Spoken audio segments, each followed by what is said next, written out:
টাকা এমন একটা জিনিস যেটা পাওয়ার জন্য মানুষ নিজের জীবনটা উজাড় করে দেয়। মানুষ বলে যে টাকা সবকিছু হয় না, কিন্তু সত্যি তো এটাই যে টাকা ছাড়া মানুষের কোনো অস্তিত্ব নেই।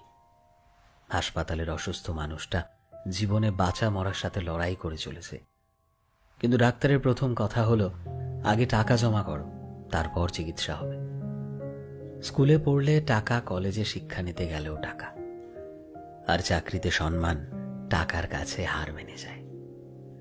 কোথাও গেলে টাকাটাই সবার আগে দরকার হয়। টাকা থাকলেই মানুষ মানুষকে মানুষ ভাবে। টাকা ছাড়া মানুষটা যতই সৎ ভালো মানুষ হোক না কেন, সমাজ সেই মানুষটাকে অবহেলা করতে শুরু করে। বাস্তব তো এটাই যে টাকা শুধু দরকারই হয় না, আজকের মানুষের প্রয়োজন হয়ে উঠেছে। যার কাছে টাকা আছে সেই ঠিক, সে সব থেকে বড়, সে সবচেয়ে বড় সম্মানের যোগ্য। আর যার কাছে টাকা নেই, তার সত্যিগুলোকেও সহজে মিথ্যে বানিয়ে দেওয়া যায়।